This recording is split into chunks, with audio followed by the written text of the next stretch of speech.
Para ver el reportaje que presentaremos esta noche hay que prepararse, porque probablemente a usted le costará aceptar como verdad lo que verá y escuchará a continuación. Me ocurrió algo así al sumergirme en esta, que seguramente es la historia más horrible ocurrida nunca en Chile. Tengo cierta experiencia reporteando conflictos, guerras, masacres, hechos históricos de muerte y destrucción, pero creo que nunca me había enfrentado con algo tan ominoso como lo que mostraremos hoy.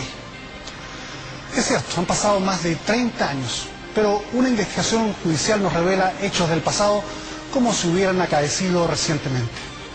Es tal la fuerza documental de algunas confesiones recogidas por un juez de la República que uno se pregunta cómo fue posible que hombres y mujeres de nuestras Fuerzas Armadas hayan descendido a tal nivel de bestialidad.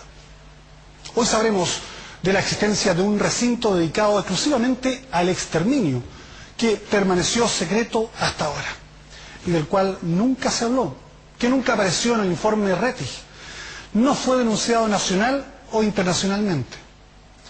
Junto a la entrevista a un hombre que trabajó allí y que fue testigo presencial de este espanto, presentaremos también extractos de las atroces confesiones de oficiales y suboficiales, algunos de los cuales se encuentran presos. Una mujer embarazada de varios meses es asesinada y rociada luego con cal. Un anciano es apaleado hasta que aparecen las astillas de sus huesos. 2 ciudadanos peruanos son gaseados con sarín. Decenas de detenidos reciben inyecciones letales. La llama de un soplete borra rostros, huellas dactilares y cicatrices. Y luego, el mar y la solución final. Es el cuartel del horror.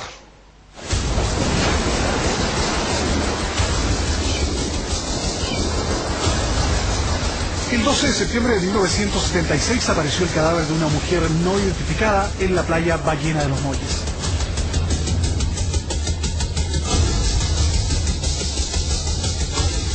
Según un diario, fue estrangulada con un alambre liso y un pañuelo. Él o los asesinos le fracturaron la mandíbula, al igual que ambas muñecas. También presentaba una herida cortopunzante a la altura del brazo derecho. La autopsia preliminar no establecía fehacientemente si la mujer había sido ahogada en el mar o estrangulada con el alambre encontrado alrededor de su cuello. La prensa presume que se trató de un crimen pasional. 31 años después, se sabría finalmente la verdad, una verdad sobrecogedora e inimaginable, una verdad que rompe esquemas e ideas preconcebidas que tenemos sobre la condición humana y sobre lo que somos capaces de hacer o dejar hacer.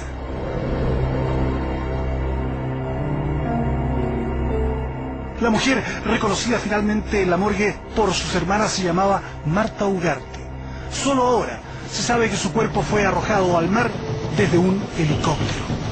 Nosotros pudimos mirar en su rostro, en el cual ella demostraba, en su expresión con la que ella quedó, una cara de espanto, de terror, una expresión muy terrible en su cara. Muy terrible. El cadáver de Marta Ugarte era la única huella visible de la historia más horrible ocurrida en Chile. La historia de una cárcel secreta de la cual ningún detenido escapó con vida. La historia de hombres y mujeres especializados en matar. La historia de un hombre que luego de una larga declaración ante un tribunal habla en exclusiva y por primera vez revelando las dimensiones del horror. Cuando el detenido ya, por ejemplo, no respondía físicamente, estaba ya, por ejemplo, quebrado o deteriorado, tan deteriorado físicamente que ya no podía ni hablar, simplemente se le aplicaba sarín o cianuro a la vena. Para encontrar a ese hombre, viajamos al sur profundo y lluvioso de Chile. Él sabe mucho, él vio mucho y él lo confesó todo al juez Víctor Montiglio. Cree que lo pueden matar y toma precauciones. Muy joven, comenzó a trabajar como mocito en la casa de un personaje poderoso. Antes de haber ingresado yo al cuartel Simón Bolívar, me desempeñé, ¿no es cierto?, como asistente mozo en la casa de don Juan Manuel Contreras Sepúlveda, es decir, el director de la DINE. Trabajé durante un año ahí Y precisamente yo a los 16 años ingresé al cuartel de Simón Bolívar, en La Reina, donde estaba a cargo al mando de este cuartel como comandante de brigada, don Juan Morales Olivao, que en esos años él era capitán de ejército. Juan no es un hombre cobarde, pero quiere seguir viviendo y por ello su aspecto presenta alteraciones que dificultan su identificación pública. Han pasado 2 años, pero sus recuerdos de la época en que trabajó en la DINA permanecen intactos. De ahí Juan Manuel Contreras Sepúlveda, el Mamo Contreras, dio la orden de que a mí se me contratara como empleado civil de dicha institución. Seguía igual como asistente mozo. Los aseos, servirle el cafecito a los oficiales y una infinidad de cosas más. En unas instalaciones ubicadas a la altura del 8800 de la calle Simón Bolívar, donde ahora se levanta un condominio, funcionó desde 1976 a 1978 el único cuartel dedicado exclusivamente a asesinar personas.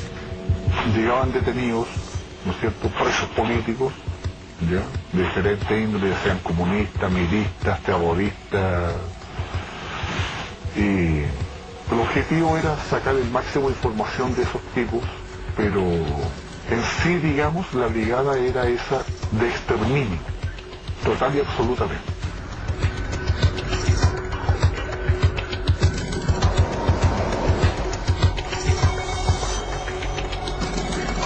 Pero esta historia, desvelada ahora, comenzó hace más de 30 años en un país en estado de sitio y con toque de queda permanente. El proscrito Partido Comunista se reorganizaba clandestinamente para combatir al régimen militar. No dejaba de dar cierto orgullo. La circunstancia que pasara el tiempo y no caía nunca ninguna dirigencia importante del Partido Comunista. Había militantes aislados que habían caído, pero los que sabíamos que había una dirección que encabezaba Víctor Díaz nos sorprendía incluso. La DINA, el organismo de inteligencia y seguridad dirigido por Manuel Contreras, había diezmado ya al MIR y al Partido Socialista. Ahora iba tras los comunistas. La revista ¿Qué pasa? Graficaba la situación. Con nombres falsos, durmiendo en casas de amigos, comunicándose rara vez con esposas e hijos, los comunistas eludían el acoso. No era fácil. El miedo se había extendido y la DINA llegó a contar con 50.000 soplones. Los lugares de detención se multiplicaron. De la noche a la mañana uno dejó de saludar a todo el mundo. Porque si yo saludaba a alguien que andaba en la calle, podían haberme seguido a mí y caía la otra persona. Así que yo de ahí ya no saludé a nadie más, ni hola, ni nada de nada. Y eso cuesta.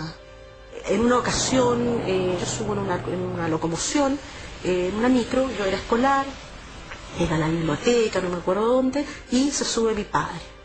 Pero yo sabía que yo no debía saludarlo. Por lo tanto, yo no lo saludé, ni siquiera lo miré, porque sabía que lo ponían en riesgo.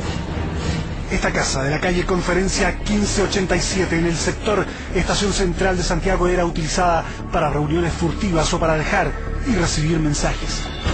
La propiedad de calle Alejandro del Fierro 5113 fue empleada también con similares propósitos. Eran conocidas como casas de seguridad o casas buzón. Administrado por Juan Becerra y su esposa, funcionaba en el inmueble de Conferencia una marroquinería donde se elaboraban carteras de cuero. Una delación hizo sospechar a los agentes de la DINA sobre lo que ocurría allí. A las 8 de la noche del 29 de abril de 1976, en San Pablo, con las rejas, fue detenida María Teresa Zúñiga, cuñada del dueño del taller. Le dijeron que quería saber el paradero de Mario Zamorano Donoso, un dirigente del Comité Central Comunista. Cuando ella se negó a hablar, fue llevada a Villa Grimaldi y torturada.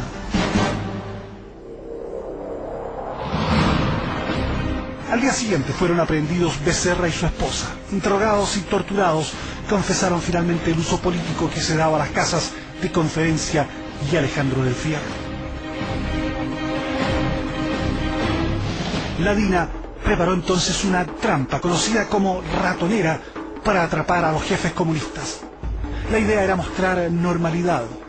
5 agentes se instalaron en calle Conferencia, permanentemente comunicados con otros que se desplazaban en autos.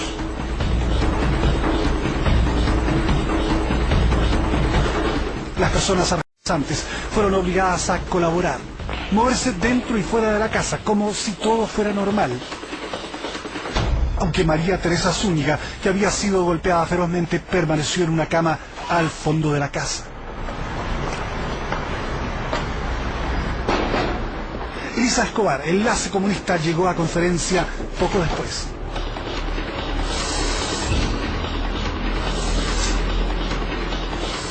Sin percatarse de la presencia de la DINA, informó que al día siguiente empezarían a llegar altos dirigentes.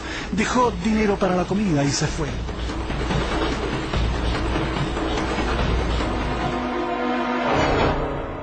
Todos suponían en el hogar de Mario Zamorano que él corría peligro, pero su esposa y sus 3 hijas nunca imaginaron que no lo volverían a ver. Él estaba tratando de organizar al PC desde Arica a Punta Arenas en esa época. Él era el encargado de organización y como Víctor Díaz cojeaba, era chinito, era mucho más fácil de ser ubicado, y él no. Era otra reunión más para Zamorano, un ex obrero marroquinero que hablaba francés, dedicado íntegramente a tareas partidarias y buscado desde el 73 por la DINA. Armados con pistolas y metralletas, los agentes esperaban al interior de Conferencia. El 4 de mayo, poco después de las 7:30 de la tarde, cuando oscurecía en Santiago, entró confiado a la ratonera.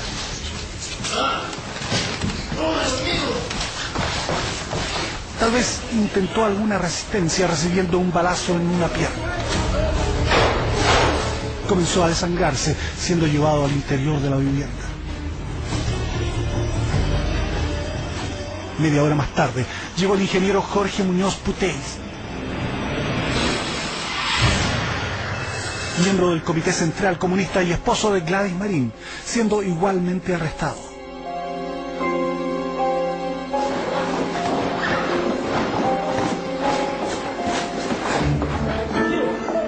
En la madrugada, los detenidos son sacados de la casa de Conferencia. Zamorano es llevado a la asistencia pública donde se atiende su herida. Ambos son conducidos después a la Casa de Piedra, una residencia ubicada en el Cajón del Maipo que perteneció al dueño del diario Clarín, Darío Saint-Marie. Al día siguiente, el 5 de mayo, no hay voces de alerta en el Partido Comunista y los agentes de la DINA acechan en la ratonera. A las 9 de la mañana llega Jaime Donato Avendaño, quien había sido dirigente de los trabajadores eléctricos. Obrero, intelectual, autodidacta, ahora estaba en la cúpula comunista. Su mujer lo había visto pocas veces en los últimos meses. Ya no lo volvería a ver. Él llamaba cada 2 días por teléfono a casa de una amiga y si sonaba a las 12 de la noche 2 veces el teléfono, quiere decir que estaba vivo.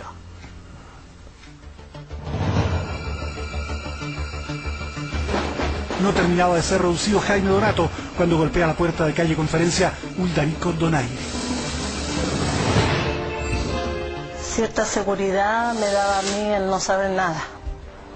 Recuerdo que cuando él me hacía broma, me decía: a ti te van a apretar el cuello, pero no vas a poder decir nada. Poco después del arresto de los dirigentes comunistas, llega a la ratonera Elisa Escobar, coordinadora del encuentro. Es apresada y llevada junto a sus compañeros hasta Villa Grimaldi, donde todos son atormentados.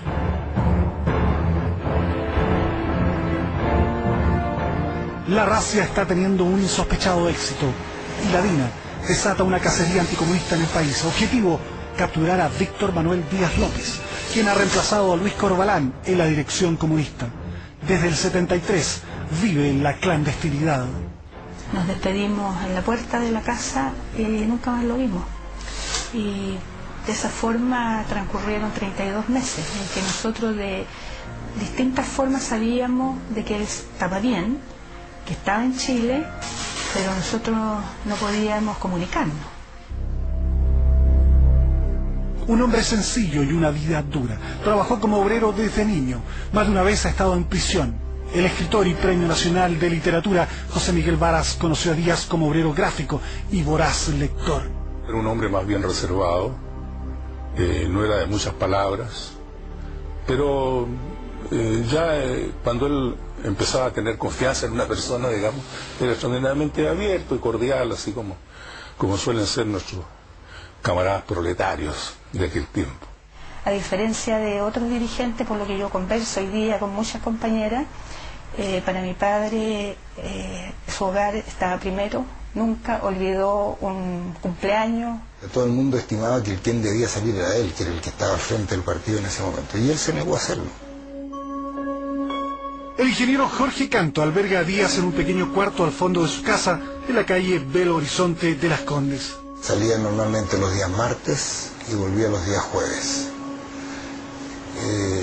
Salía obviamente a sus reuniones, digamos, hacía su trabajo político de esa manera. Díaz toma precauciones. Sus rasgos faciales achinados y su cojera lo hacen reconocible.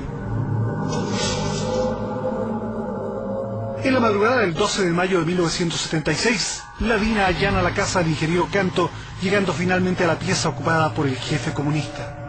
Los agentes se dirigieron pero directamente a él y comenzaron rápidamente a premiarlo, a gritarlo, a darle puñetazos con las armas y a preguntarle quién era, qué es lo que hacía. Y escuché que le decía a Víctor que se levantara y que caminara. Y bueno, cuando caminó se puso en evidencia que la cojera, él cojeaba visiblemente de una de sus piernas. Y en ese momento el tipo dijo, al fin te pillamos, Chino Díaz, comunista, tal por cual, detengan a toda la casa. Se llevaron a don Víctor de la casa, lo sacaron, pasaron por el lado mío, estaba en un pasillo. Víctor iba con su pijama y con una chaqueta en los hombros, sobrepuesta, amarrado con sus manos en la espalda, muy golpeado, muy físicamente afectado, digamos, por lo que le estaba pasando. Le habían dado muchos golpes y se lo llevaron. Hay alegría en la DINA. El Partido Comunista ha sido descabezado. La casa de Canto queda sin vigilancia y el ingeniero y su familia huyen, asilándose luego en el extranjero. Yo creo que a mí me salvó fundamentalmente ya la alegría y euforia que estos gallos sintieron haber tomado a Víctor Díaz. En jornadas posteriores caerán otros dirigentes, mientras en sus familias cunde la desesperación. La verdad es que andaba ya el rumor de que en la calle Conferencia había habido algo, pero nadie sabía nada. Las mujeres buscan respuestas en la Vicaría de la Solidaridad. Algunas no son cristianas, pero todas encuentran aquí protección legal. Sin embargo, los recursos de amparo no son acogidos en los tribunales y el gobierno niega las detenciones. Cuando yo iba a hablar con ella me decía, oiga, pero si su marido se fue con otra mujer. En la calle Simón Bolívar, donde ahora se levanta un condominio, ha comenzado a funcionar el cuartel más desconocido del gobierno. El cuartel estaba compuesto, digamos, por un casino, un gimnasio inmensamente grande, donde normalmente Fernández Lario le gustaba mucho jugar tenis, un casino, como le digo, la cocina al lado del casino y los baños ahí mismo dentro, al lado a continuación de la cocina, y ahí había calabozos. Estaban los baños y había calabozos. Y ahí estaban, digamos, los detenidos. Se les manejaba encerrados, se les tiraba la comida como un perro, no sé, pues, y de repente si se les olvidaba simplemente no se les daba comida. A este lugar son traídos los hombres y mujeres apresados en las ratoneras dispuestas por la DINA. Impera aquí un severo código de silencio, una omertá que se prolongó por más de 30 años.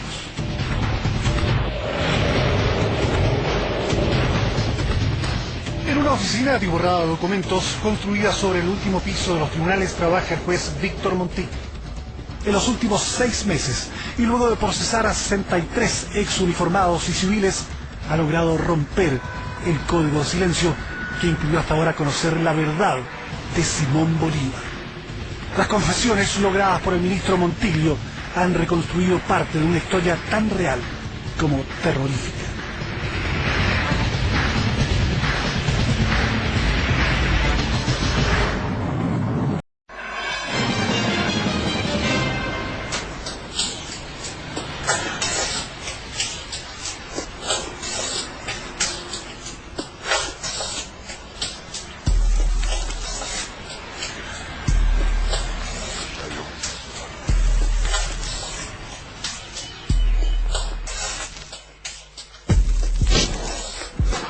Gladys de las Mercedes Calderón Carreño tenía 30 años en 1976. Había hecho un curso de enfermera de guerra en el ejército y egresó como oficial de reserva. Ayudó en detenciones, torturas y asesinatos. Permaneció soltera. En abril de 1974, Manuel Contreras nos pide a las enfermeras de Tejas Verde que nos fuéramos a Santiago a hacer una brigada femenina, lo que significaba dejar de ser enfermeras. En 1976 me dicen que seré parte de la brigada de seguridad, a cargo del mayor Morales Salgado. En mayo de ese año la brigada es trasladada a Simón Bolívar. A este grupo se llama Federico Chuñó y Fernández Larios. La brigada que asume el control de Simón Bolívar está a cargo del capitán Juan Morales Salgado. Y ahí están adscritas las agrupaciones Tiburón y Delfín, en las que participan los oficiales Germán Barriga, Ricardo Lorenz y Armando Fernández Larios.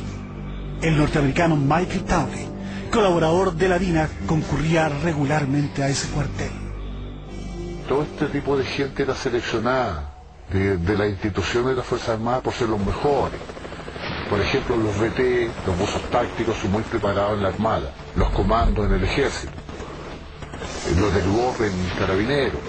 Pero el caso era de que todos eran seleccionados por ser los mejores,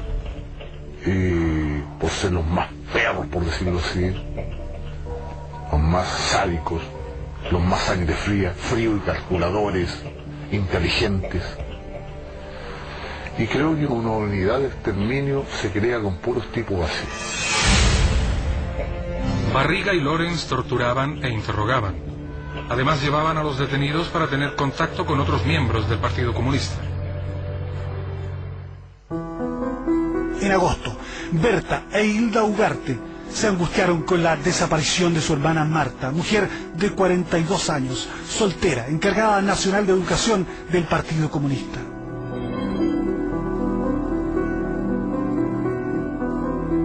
Desde el 73 fue requerida por un bando de la Junta de Gobierno.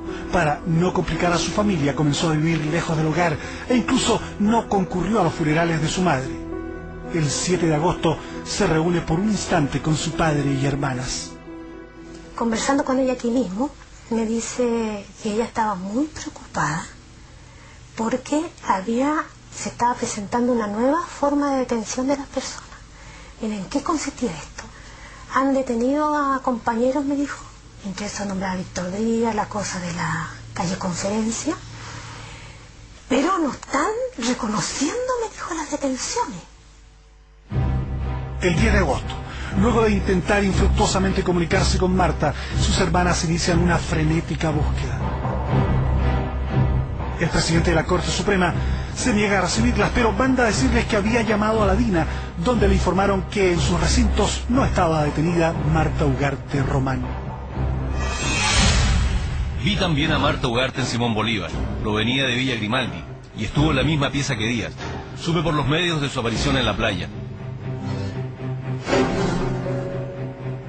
El 12 de septiembre aparece publicada en los diarios la noticia del hallazgo de un cadáver de mujer en la playa. Viviana Díaz reconoce a Marta Ugarte.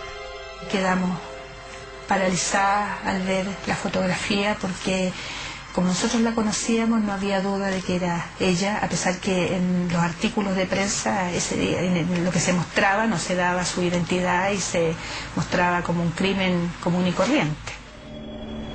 Sus hermanas no han leído la prensa y solo el 23 de septiembre deciden ir al Instituto Médico Legal para ver si este cadáver pudiera ser el de su hermana. Fue escalofriante lo que le mostraron. Escalofriante, y yo creo que uno no sabía nunca eso. Tenía toda moratada, ella las uñas que le vimos de las manos, tenía como pinchaduras y puntos de pinchazos de aguja en ese brazo. Tenía una especie así de, ¿cómo se llama?, de cuchillazo. La muerte de Marta Ugarte es denunciada ante la Comisión Interamericana de Derechos Humanos. El gobierno de Chile responde que el caso es absolutamente ajeno a la esfera de su competencia como poder ejecutivo y corresponde enteramente a la justicia ordinaria. En el cuartel secreto de Simón Bolívar, las actividades de la Brigada Lautaro prosiguen sin interrupción. Cuando llegan Barriga y Lorenz a la brigada, comienzan a llegar detenidos al cuartel. Los llevaban a la cancha de baby fútbol, donde se almacenaban una vez que los mataban. Los detenidos entraban con capuchas y los llevaban al gimnasio para los interrogatorios en presencia de Lorenz. Preguntado por los jueces, el gobierno niega tener información sobre detenidos desaparecidos. Se sugiere que los marxistas se matan entre ellos. En algunos casos, los agentes usan documentos verdaderos incautados a los dirigentes del PC para simular salidas fuera del país. La comunidad nacional e internacional, invocando razones de elemental humanidad, exige del gobierno que aclare definitivamente cada uno de los casos que denunciamos. Las peticiones internacionales, como la planteada por importantes cardenales franceses, son desoídas. Una persona liberada del centro de detenciones de Villa Grimaldi revela haber visto en malas condiciones a Marta Ugarte y Víctor Díaz. Los familiares piden ayuda al presidente de la Corte Suprema, José María Izaguirre. Le pedíamos de que se pudiera constituir en Villa Grimaldi, que pudiera salvar la vida de mi padre. Y él nos escuchó, pero al narrarle todos estos antecedentes de cómo estaba Martita, él se paró y me puso la mano en el hombro y me dijo: pero qué imaginación tiene usted, me dijo. Realmente le aconsejo que mejor se vaya a su casa y escriba un libro.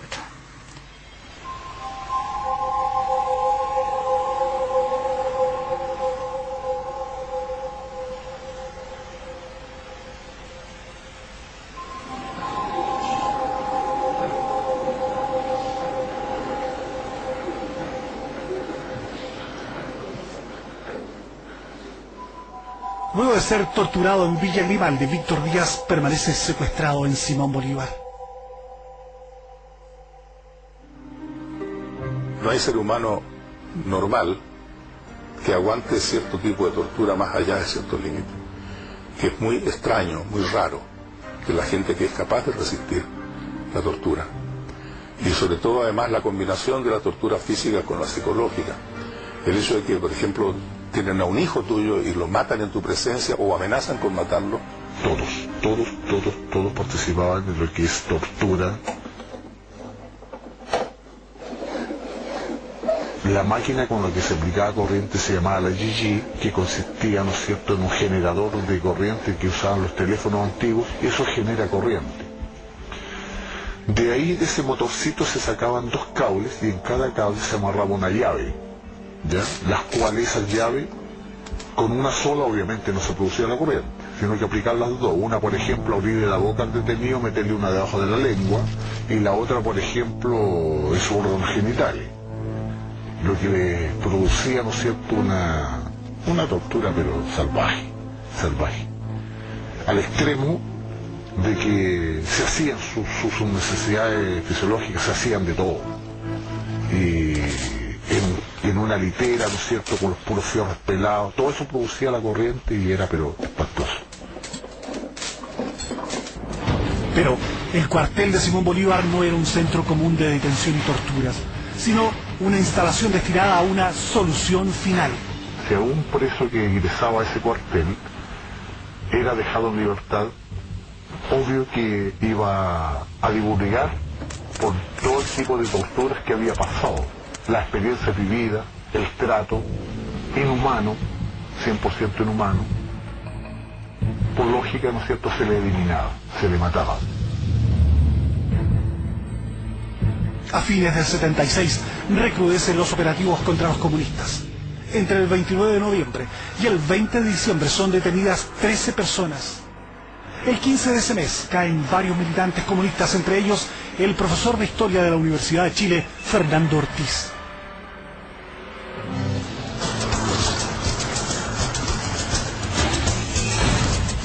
Morales me ordena que le pregunte cómo había sido detenido.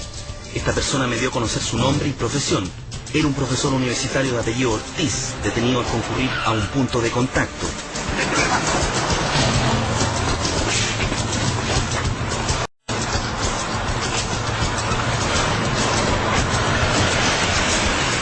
Finalizada la conversación, esta persona empezó a sentirse mal y al poco rato murió. Este señor le quebraron las piernas a palos.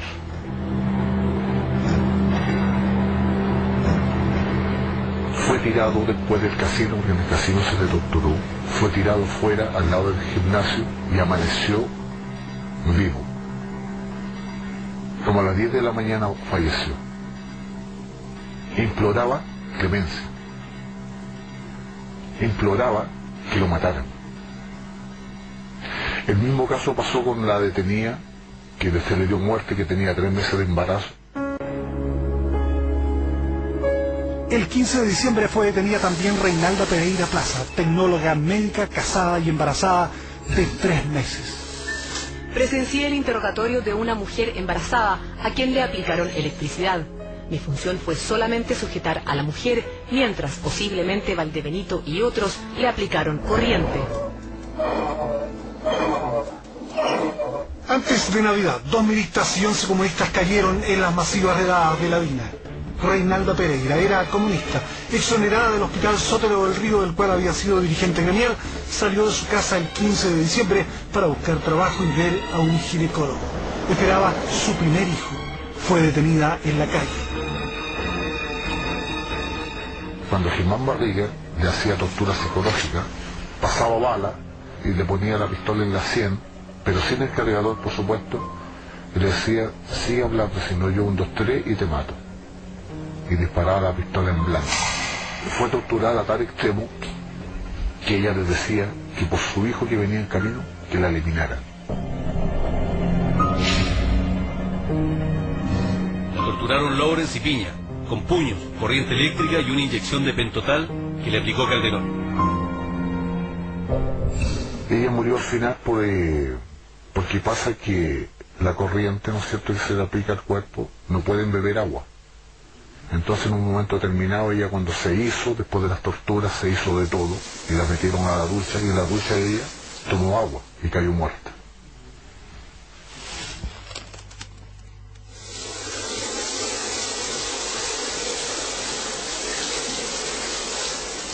Pacheco le quemó las huellas. Supe que Daza y Escalona lanzaron su cuerpo en un túnel y arriba le pusieron cal.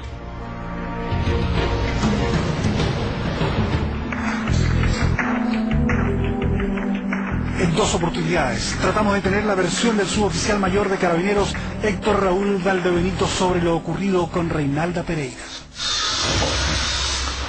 Buenas, soy periodista de Televisión Nacional. Mi nombre es Santiago Pavlovich. ¿Puedo hablar con usted? No, ya hablé con... ¿No quiere hablar conmigo?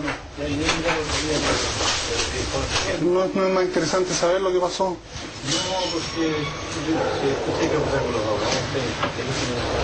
¿Y por qué no directamente con usted? No, porque no tengo ningún interés.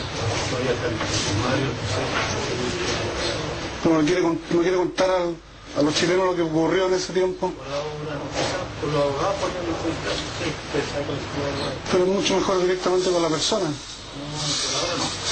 Porque tengo declaraciones suyas en el proceso. Sí, pero hay declaraciones que no se ¿Usted nos dice que dijo lo que...? No, hay muchas cosas que le saben, entonces por eso hay que pase el sumario, ahí se va a saber más o menos la edad. ¿Pero usted participó en esa tortura o no? Nosotros participamos, yo también. ¿Ah? Hay mucha gente que ha participado, yo no he participado y están igual metidos en el proceso. ¿Pero usted personalmente participó?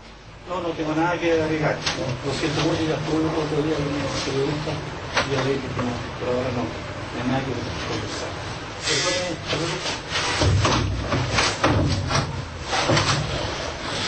El señor Valdebenito dice que no tiene nada que agregar a lo que ya expuso y nos pide que hablemos con sus abogados. Valdebenito dijo que su secreto se lo llevaría a la tumba, pero su declaración judicial revela los últimos momentos de Reinalda. La mujer detenida estaba embarazada. Supe por comentarios que Calderón la inyectó y le provocó la muerte. Al día siguiente vi esos cuerpos en el gimnasio ya ensacados. La orden era que yo le fuera a mostrar a Lawrence una cueva que conocía en la Cuesta Barriga. Una noche acompañé a una comitiva y al llegar al lugar sacaron 3 o 4 bultos, los que fueron trasladados a la cueva. Sentí olor a quemado y se lo comenté a Almendra, el que me da a entender que antes de matarlos los habían quemado.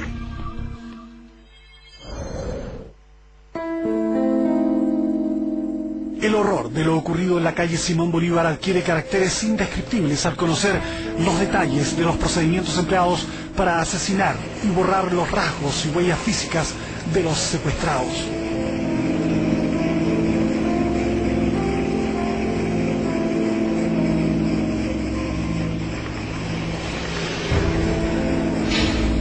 Las 10 personas que me tocó detener y la mujer embarazada fueron eliminadas, sabiendo por comentarios que los habían matado con inyecciones de una sustancia desconocida aplicadas por la teniente Calderón. Estos detenidos fueron muertos antes de Navidad.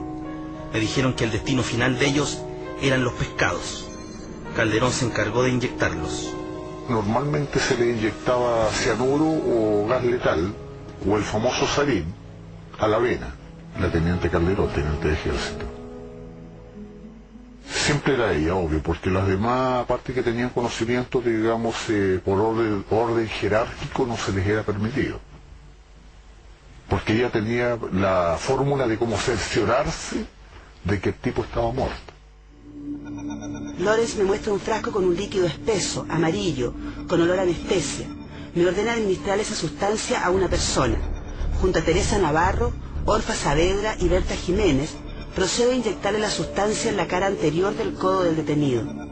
Las otras agentes afirmaban el brazo. Al terminar, entran otros agentes para llevar los cuerpos a la cancha, donde se les metía en sacos de papas y se les amontonaba en el lugar. La inyección era para darle muerte a los torturados agónicos. Esa fue la primera vez que llevé a cabo esa orden, pero tengo la impresión que era una práctica habitual. 2 días después me piden que inyecte a otro detenido. Pero no parecía suficiente exterminar con torturas e inyecciones letales a los presos. La idea era que aunque aparecieran sus restos, resultara imposible reconocerlos. En una oportunidad vi que Manuel Leyton estaba con un soplete quemándole la cara y las huellas a un muerto. Casa de Piedra vía Juvenal Piña quemar las huellas dactilares de los detenidos.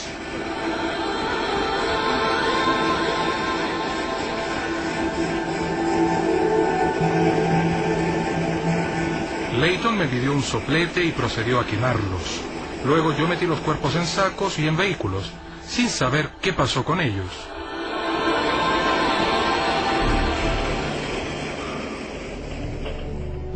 Activa participación en torturas y ejecuciones de prisioneros tuvo Manuel Jesús Leyton.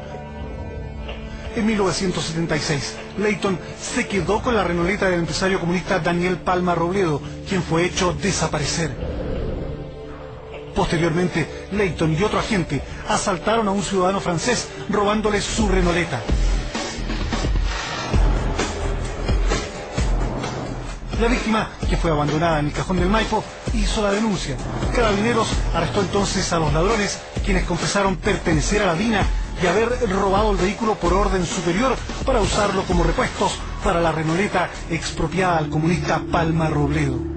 Curiosamente, el general Contreras acusó a Carabineros de haber torturado a Leyton. En definitiva, el agente fue rescatado por la DINA, pero acusado de traición, fue asesinado con gas sarín en la clínica London, que dependía de la DINA. Recientemente, el juez Alejandro Madrid procesó a los doctores Osvaldo Leyton, Pedro Valdivia, Vittorio Orvieto y Hernán Tarico, quienes estarían involucrados en el homicidio del agente Leyton. Según antecedentes judiciales, médicos de la DINA, entre ellos Pedro Valdivia, había entrado a la pieza del enfermo expresidente Frei Montalva, hospitalizado en la clínica Santa María. La familia Frei considera que el mandatario fue asesinado, al igual que Leyton, con sarín o con otra sustancia tóxica. El reencuentro con la verdad no ha sido fácil para los involucrados en asesinatos políticos que están siendo procesados por la justicia. Recientemente fue sepultado Carlos II Marcos, quien cocinaba en el cuartel Simón Bolívar. Marcos se ahorcó en un penal militar en el que permanecía recluido por orden del juez Montiglio. Ocurre que los jueces son muy rigurosos con los exmilitares y muy contemplativos con la gente delincuente que en este momento están propalando en nuestro país. El día que aquí sigan sembrando vientos, tarde o temprano van a cosechar tempestades. Pero las declaraciones de Carlos Muñoz fueron determinantes para enjuiciar a decenas de militares por torturas y asesinatos.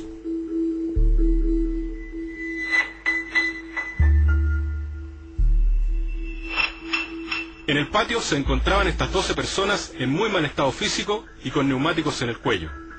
Uno de ellos pidió agua, razón por la cual le llevé un vaso que bebió al instante. Le empezó a salir sangre de la boca para luego caer al suelo muerto. Ese mismo día, Pichunman le quemó la cara y las huellas. Al matar a un preso político, de cualquier índole, ideología política que éste fuera, después de ser muerto, ¿no es cierto?, se le borraban todo tipo de cicatrices que tuviesen. Eso se les borraba, ¿no es cierto?, se usaba un soplete, de estos sopletes antiguos que existían a parafina, que se les buscaba, se les metía a viento, ¿no es cierto?, y se prendía y se les quemaban las cicatrices de su cuerpo, se les borraba la imagen en sí de su cara, era quemada, el olor era insoportable porque el cuerpo humano quemado es pero horriblemente hediondo. Entonces esa era una forma, digamos, como seguridad que le daba, ¿no es cierto?, a los agentes en sí y al jefe de brigada. Los cadáveres que salían de Simón Bolívar debían desaparecer para siempre. Al principio se operó dejando caer algunos cuerpos en los barrancos aledaños al río Maipo. Luego, la DINA discurrió que sería mejor depositarlos en cuevas junto a la cuesta Barrica y rociarlos con cal. Otras víctimas fueron enterradas directamente en las minas de cal de Lonquén. Finalmente, y aunque era un sistema logísticamente más complejo, se optó por hacer desaparecer los cadáveres en el mar. Los cadáveres eran lanzados en varias partes. Por ejemplo, hay unas minas de cal en Lonquén.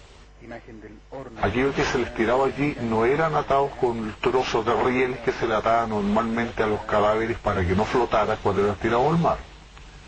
O estos cadáveres que eran tirados, ¿no es cierto?, en las minas de Lonquén, no se hacía ese procedimiento con el fierro atado al cuerpo porque la cal los quema rápido.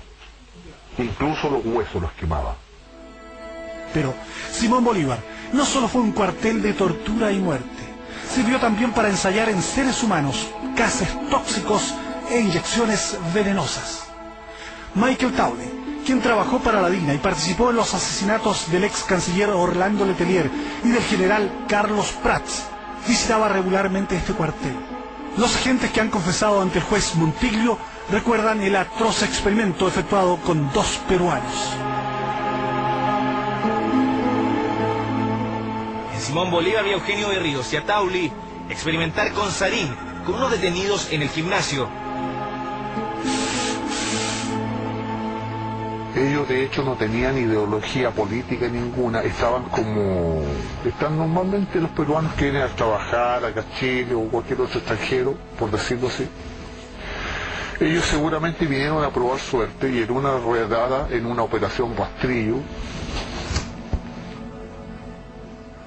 cayeron detenidos. Y cayeron precisamente en manos de los agentes del cuartel Lautaro. Fueron interrogados, obviamente que no sabían para dónde iba la micro. Entonces, en definitiva, como era un cuartel de exterminio, tuvieron que ser eliminados. Y con ellos, Michael Taule probó el gasarín. Le cuento, se le aplicó el gasarín y estos tipos en menos de 3 segundos estaban muertos. Pero más aún, para asegurarse de su muerte, la teniente Calderón igual le inyectó cianuro a la vena. Un día llegó Lorenzo junto a Taule al cuartel con un detenido al que ingresaron al gimnasio. Luego salió Taule muy pálido, con un frasco y una jeringa, preguntando quién sabía poner inyecciones. Yo dije que yo sabía ponerlas. Entonces me pasaron los elementos. Un antídoto. El líquido transparente no era más que 1 centímetro de cantidad. Vi ingresar a 2 peruanos. Vi llegar a Townley con una mascarilla. Lo vi salir gritando que estaba intoxicado y solicitaba leche o agua. Yo salí corriendo a comprar la leche que luego le entregué. Los dos peruanos asesinados por Taule y los agentes de la DINA recibieron el mismo tratamiento que otras decenas de chilenos detenidos en Simón Bolívar. Un método que parece calcado al usado por los nazis para hacer desaparecer a millones de judíos e izquierdistas en los campos de concentración. El mismo tratamiento aplicado a Marta Ugarte. Llegamos con 8 o 10 detenidos a Peltegüe. Se les inyectó una sustancia que los adormecía o mataba en el acto. Luego eran desnudados. Se quemaban sus ropas con combustible y luego eran ensacados con unos rieles a la espalda y subidos a un helicóptero Puma del ejército.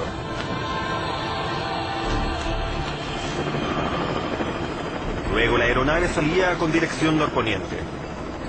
En una ocasión, Barriga dispuso que me subiera al Puma. Una vez que la nave se posicionó, me hacen un gesto con el índice hacia abajo para que a través de una escotilla lance los cuerpos al mar.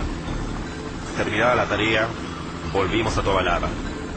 En este último vuelo iba Marta Ugarte, a quien reconocí cuando estuvo en Villa Grimaldi, y luego la divisé cuando se le inyectó una sustancia y se quemaron sus ropas.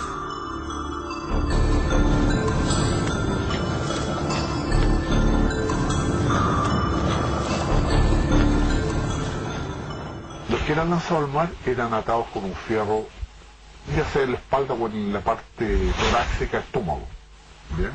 Atados con alambre, eran ensacados con polietileno y después sacos paperos, por decirlo así, sacos paperos, igual iban bien embalados.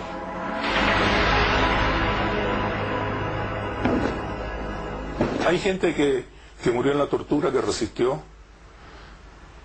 Me parece muy característico el caso de Marta Ugarte, por ejemplo, que parece muy evidente que ella no abrió la boca y que, siendo una persona de mucha responsabilidad en ese momento, y murió en la tortura. Ella apareció porque se le zafó el trozo de riel de su cuerpo y salió a flote y el mar la tiró para afuera. Hubo un tirón de oreja, una raspacacho, como se dice vulgarmente, a todos los agentes, porque de hecho le hicieron una pega a media, no bien hecha. Porque de hecho no tenía por qué zafarse ese trozo de riel y no tenía por qué salir el cuerpo a flote y el mar tirarlo por fuera.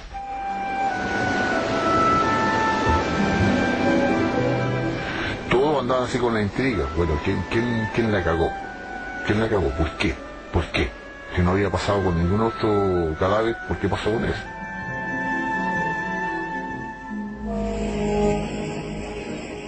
Marta no fue quemada. Se presume que la identificación de su cadáver hizo que el soplete fuera usado con los cadáveres que salieron después, desde Simón Bolívar.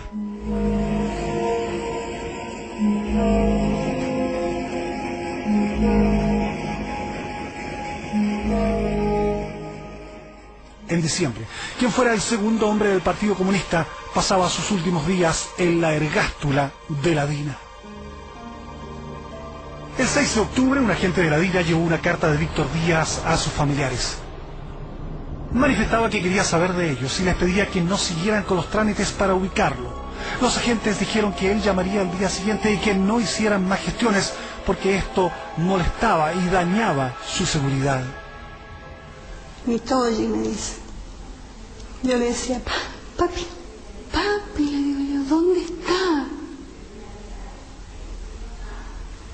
Él guardó silencio y me preguntó por mi madre. Y la Cele, ¿dónde está tu madre? Le dije, mire, le dije yo, porque nunca lo tuteé. Fue a hacer trámites a la Vicaría de la Solidaridad, le dije yo, allá andan. No, dijo, no quiero que sigan haciendo nada por mí. Que volvieron a llamar y mi madre le dijo, no quiero hablar en estas condiciones contigo, quiero que te traigan a la casa, quiero verte, no, así. Y le cortó. Y ahí nosotros sentimos que creímos que ese iba a ser el fin de la vida de mi padre, el día en que mi madre cortó el teléfono. Pero ese no será el último día ni el último mes de Víctor Díaz, quien permanecerá en el cuartel de aniquilamiento hasta enero de 1977. El mozo Juan, que a la sazón tenía 17 años, tuvo ocasión de conversar varias veces con el dirigente comunista. Yo quise mucho a Chino Víctor Díaz. Lo quise tanto por una razón muy especial. Se parecía a mi padre. Del poco y nada recuerdo que yo tengo, se parecía a mi padre. Creo que por eso me dolía mucho cada vez que lo torturaban. La Navidad de 1976 fue extraña para el mocito Juan, que vivía en el cuartel de Simón Bolívar, y para Víctor Díaz, que permanecía esposado a una cama. En la Nochebuena se quedó solo porque varios agentes salieron a tomar. Desde la jefatura de la DINA, en calle Belgrado con Vicuña Maquena, enviaban a todos los cuarteles pavos y trago para la cena navideña. Yo tuve la ocurrencia de ir a abrir el calabozo y saqué al Chino Víctor Díaz, esposado. Y lo llevé a la sala de guardia. Y le di cena, le di pavo. Nos comimos un trozo de pavo cada uno. Le saqué la esposa de atrás y se la expuse adelante, para que pudiera cortar y comer. Y el Chino Víctor Díaz me preguntó: tú siendo un mocoso tan joven, ¿qué haces aquí en esta inmundicia? Yo le respondí: por la necesidad de la vida. Me dijo: si tú quieres, sácame la esposa. Mira, yo ya estoy cojo, no puedo correr, no puedo hacer nada. Y ese fusil que tú tienes en tus manos, déjalo ahí tranquilo porque yo no te voy a hacerte nada. Le hice caso. Le saqué la esposa. Lo dejé manos libres. Pesqué el fusil y lo dejé al lado de la salamandra. Y me senté a la mesa a comer con él. Y no hizo nada.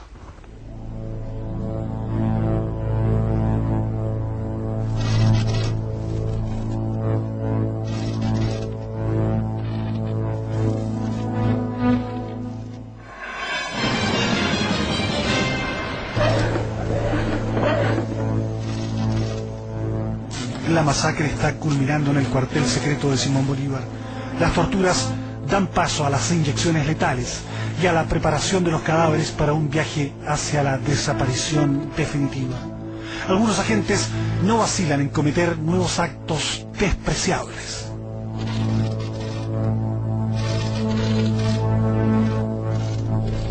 Vi a Escalona sacar tapaduras de oro a prisioneros en el sector de Camarines. Usaba un alicate. Él se quedaba con el oro.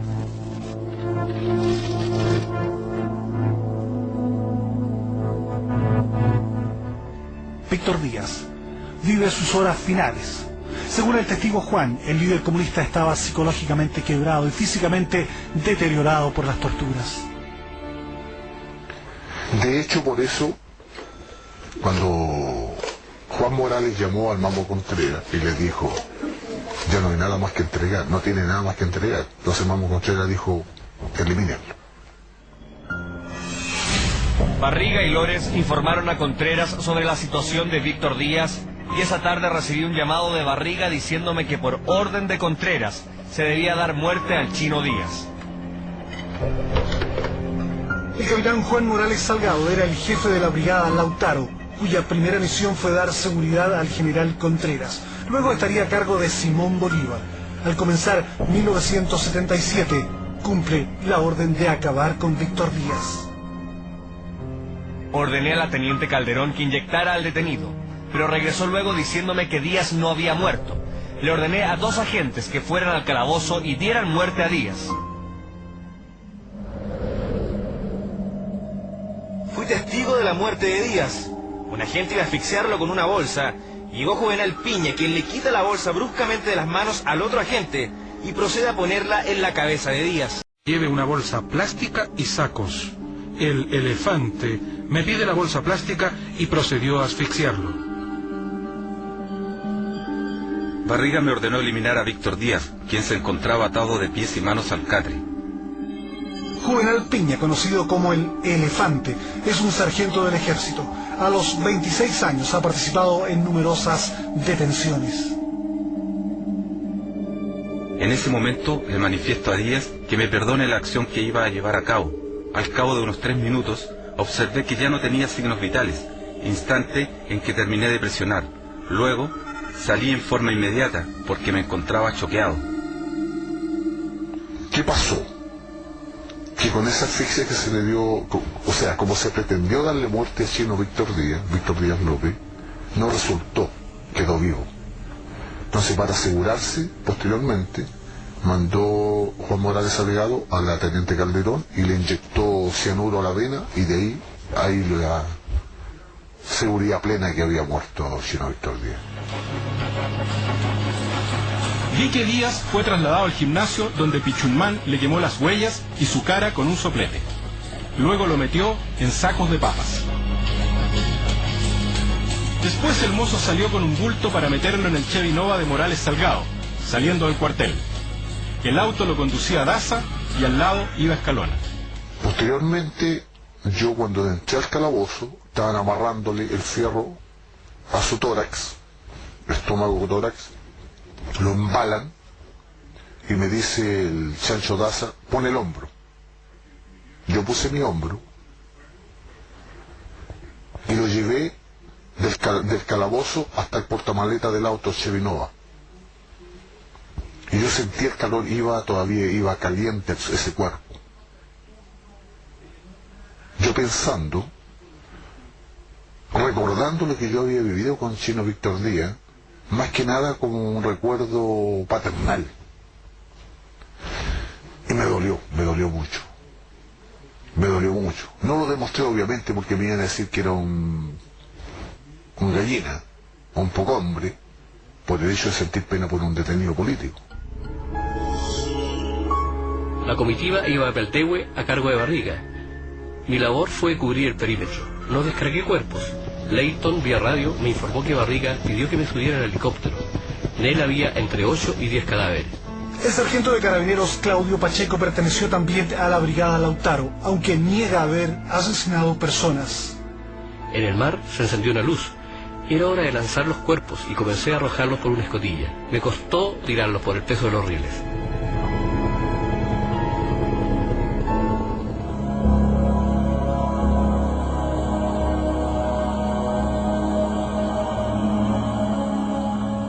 Mire, mi madre se dejó morir, perdió los deseos de vivir.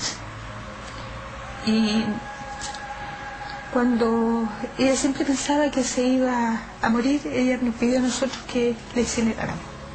Y siempre quiso que sus cenizas fueran al mar donde ella había nacido, Antofagasta. Y que era justamente la ciudad donde a mi padre lo había conocido. Entonces fue para mí un golpe muy tremendo. Y el día que dejamos la ceniza de mi madre en el mar, a pesar que el mar estaba tan bravo, por así decirlo, al dejar la ceniza de mi madre se produjo una quietud impresionante.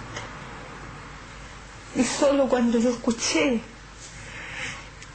el informe de las Fuerzas Armadas que decía que lo habían lanzado al mar, esa noche se me presentó esa visión del mar y sentí que mi madre se había encontrado con él. Pero fue esas cosas que a uno se le pasan por la mente. Pues fue muy, muy fuerte, era como que yo veía el mar. Ella escogió ese lugar.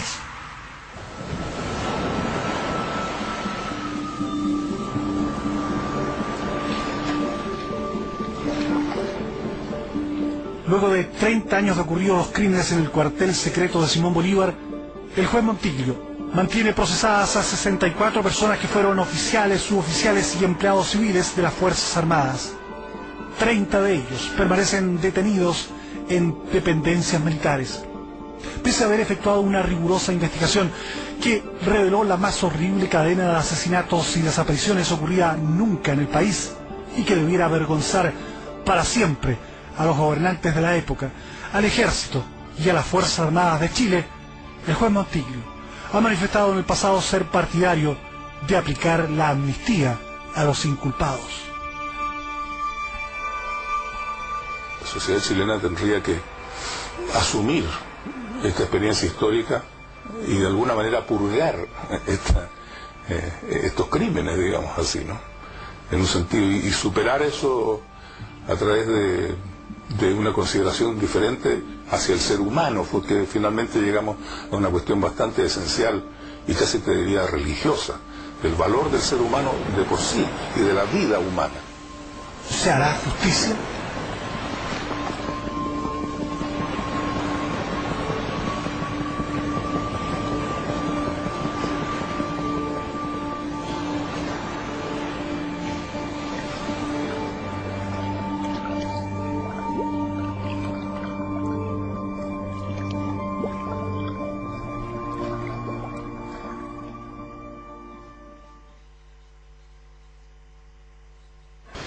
Probablemente algunos crean que hay que ver el contexto de lo que ocurría en Chile en el año 76 para comprender la dimensión del horror que hemos visto. Pero están equivocados. No hay contexto posible que pueda explicar el exterminio de tantos compatriotas. No hay contexto que pueda justificar el uso de sopletes para eliminar rostros, cicatrices y huellas dactilares, la extracción de tapaduras de oro, las inyecciones mortales, el uso de cianuro y gas sarín. En fin, la infame desaparición de los cuerpos en ríos, minas de cal y en el mar. Quien justifica estas atrocidades no sabe lo que es el respeto a la persona humana. Tiene sus valores reblandecidos o trastocados y termina siendo un cómplice de los asesinos. Debemos valorar la democracia, el diálogo, el funcionamiento independiente de la justicia, el control de la sociedad sobre las policías y sobre las Fuerzas Armadas. Y, por sobre todo, el respeto a los derechos de la persona. Este reportaje estará disponible en nuestro sitio web www.24horas.cl. Ahí también puede usted hacer sus comentarios en nuestro blog o efectuar una denuncia que será recibida en un correo confidencial. Informe especial. Buenas noches.